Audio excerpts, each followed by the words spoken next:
Bonjour, moi c'est Pedro da Costa et je sors de la première promotion du Master New Space de l'Université de Paris-Saclay. Alors moi avant le Master New Space, j'étais en ingénierie des systèmes complexes. Donc pareil, c'était un master de l'Université de Paris-Saclay. Mais au vu des propositions de travail que j'ai eues, etc., j'ai décidé que ça ne m'intéressait pas vraiment et c'est pour ça que j'ai décidé de m'orienter dans le côté spatial.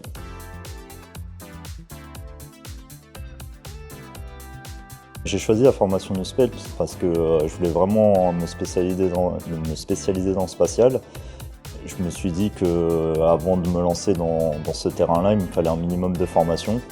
Donc c'est là, à ce moment-là, où j'ai cherché une formation, quelque chose pour pouvoir au moins avoir un premier pas dans le spatial.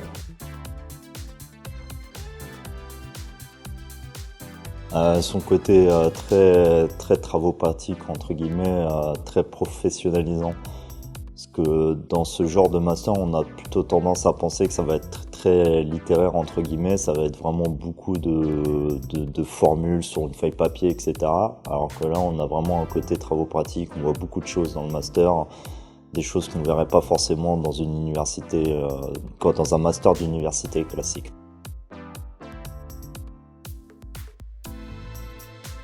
Alors maintenant, à la sortie du master, j'ai réussi à trouver une PES-CIFRE par rapport au domaine de la moyenne atmosphère. En gros, on étudie des profils de température. C'est quelque chose qui est encore très inconnu dans le domaine. Et c'est pour ça que ça va être très intéressant d'étudier ce domaine.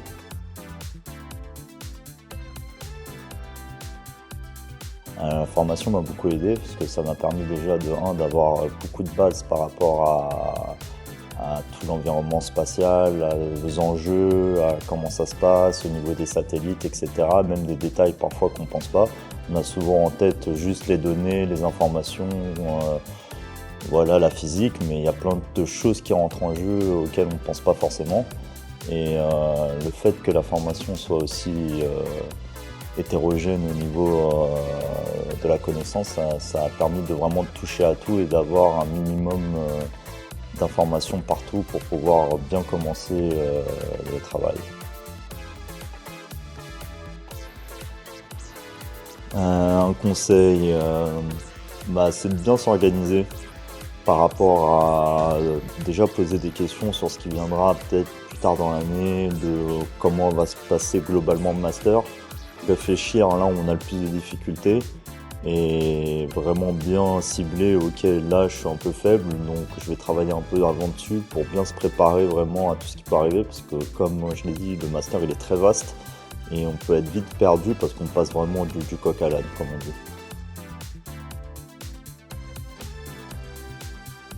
Dans le master, on nous demande souvent de penser à des trucs, de pousser notre réflexion au maximum. Et il y a un jour quelqu'un qui a compris ça en se disant ok, on va faire une course de satellite dans l'espace, comme de la Formule 1. Voilà, c'est une idée plutôt sympa.